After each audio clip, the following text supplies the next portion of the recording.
Ulitin mo yung sinabi mo. Ito po guys, oh, yung magluto po tayo ng pansit gisado. Tapos ito yung karne na ito, karne ng baboy. Tapos yung pinakamantika niya, yun na lang pinag-anuan nito, pinagkisan ng bawang at saka sibuyas.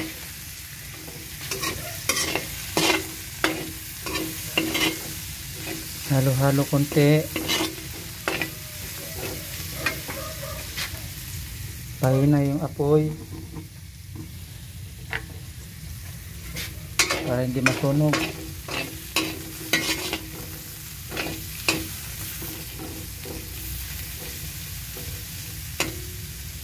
Hintayin po natin medyo dumilaw ng konti, dilaw-dilaw ng konti yan.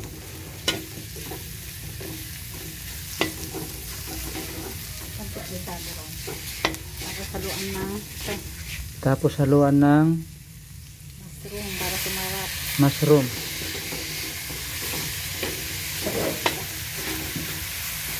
Para lumasa siya. Tapos lagyan ng konting mantika. Kasi kulang po yung mantika kanina yung pinag-anon ng karne.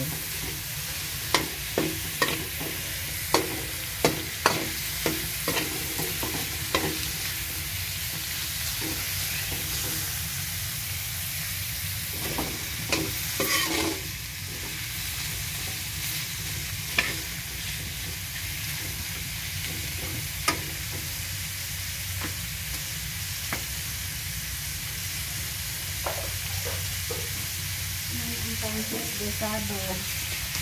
Ito yung ingredients ng pancit gisado.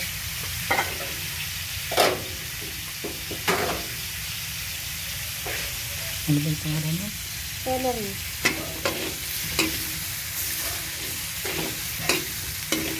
Bisa-bisa muna. Masarap ang pancit gisado pag may mushroom. Ganun ba yun?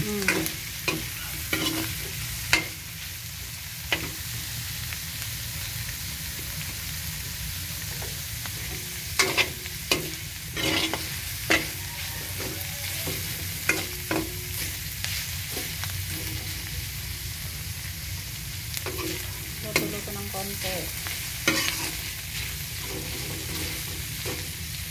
Tapos haluan ng carrot. Bell pepper saka carrot. Bell pepper at saka carrot. Pinagsama na.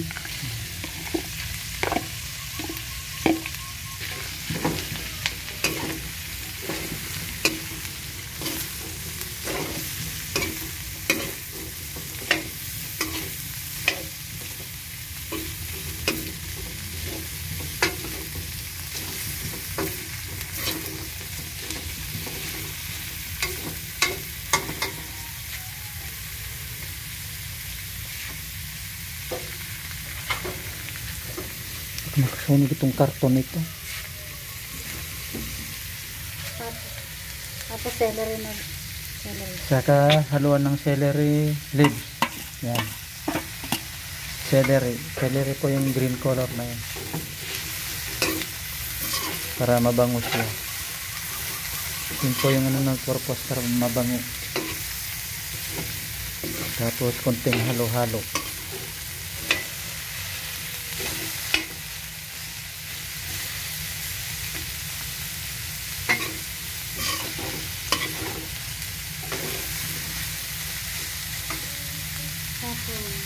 Kung gusto mo rin lagyan ng sayote, optional lang to. Sa mga walang hindi mahilig sa repolyo, lagyan ng sayote pwede. Yan po guys, yung sayote na yan, ano lang po yan, another ingredients. Depende po yung sa nagluluto, yung hindi po mahilig sa sayote, pwede rin yung repolyo. Yung mahilig sa sayote, pwede rin ilagay yan dyan.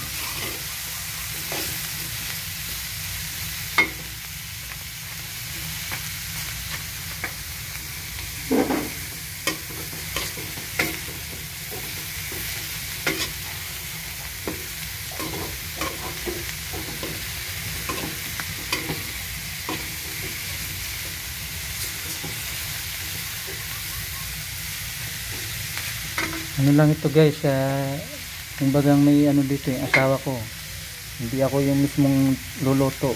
Tao ko po. Toyo.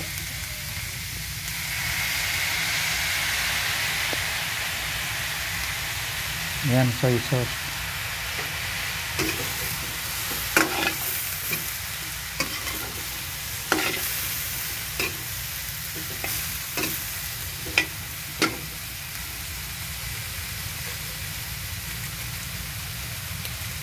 Tapos haluan ng paminta.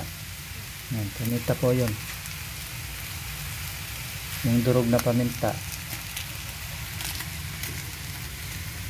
Para mabango rin siya. Mabango.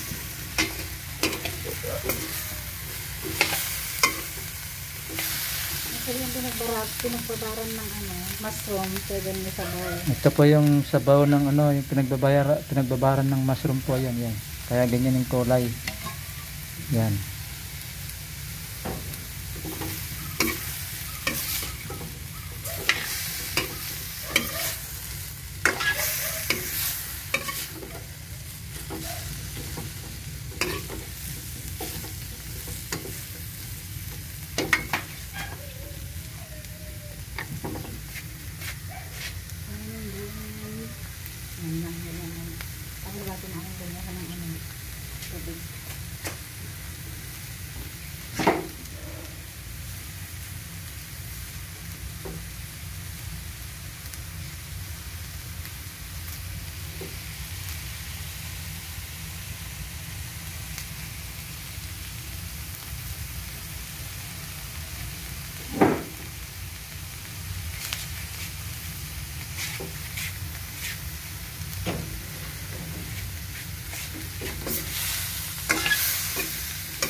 And then, pangkalasa.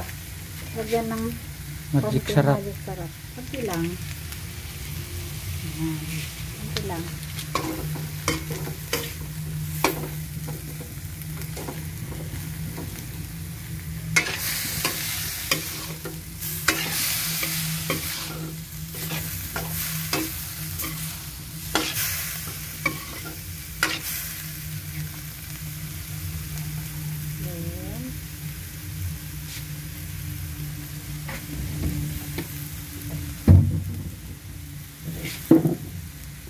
I-set aside yung i-set aside na.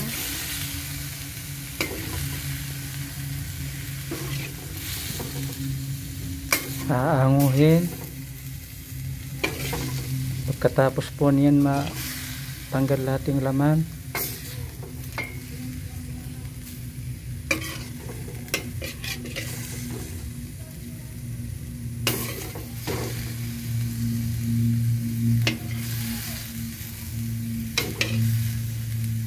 Kumbaga rinuluto yung ingredients niya.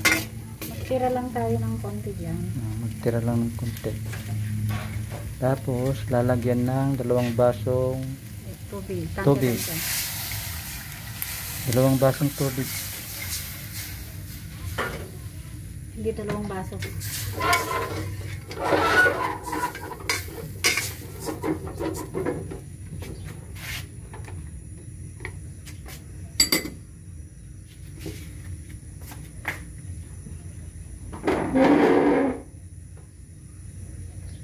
Hintayin po yun na kumulo tapos ilagay yung yung pansit mamaya. So kunting lakas po yung tubig, yung lakasan natin yung apoy.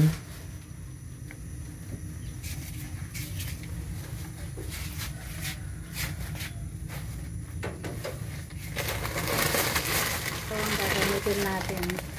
Yan po yung gagamitin natin na Pansit pansit. canton. Pansit canton.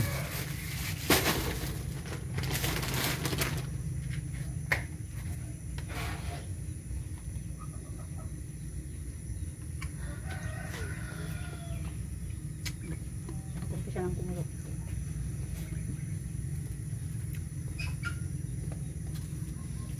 Timplahan na natin yung sabaw.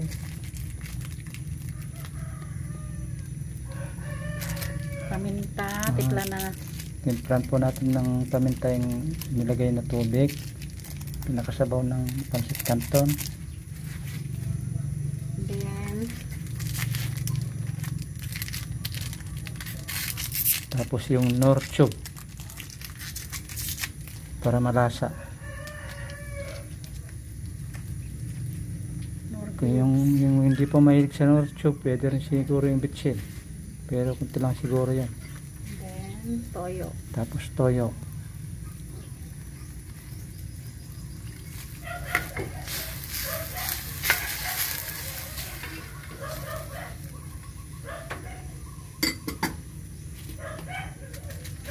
Dagdagan natin yung paminta para masarap. Tapos dagdagan ulit ng kunting paminta.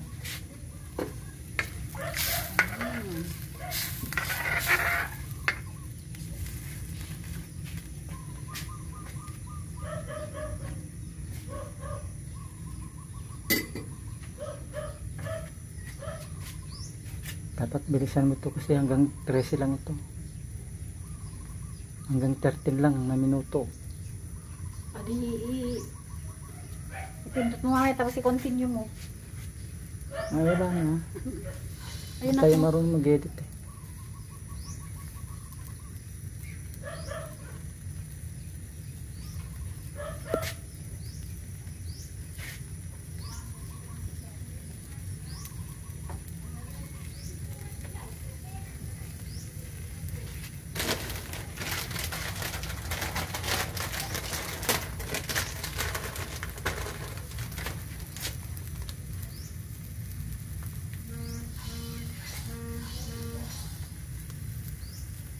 Nag-umpisa ng kumulo.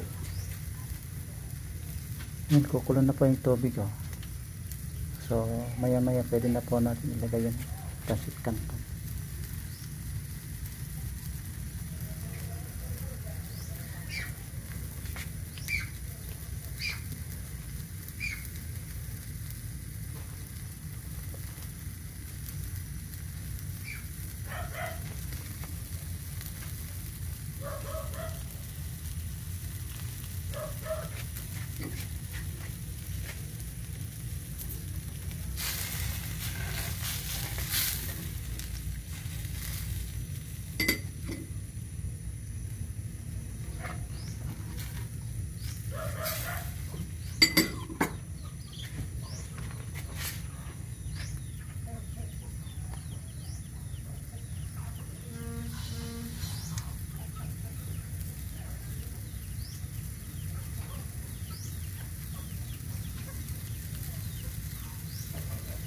Pwede nyo siguro ilagay yan.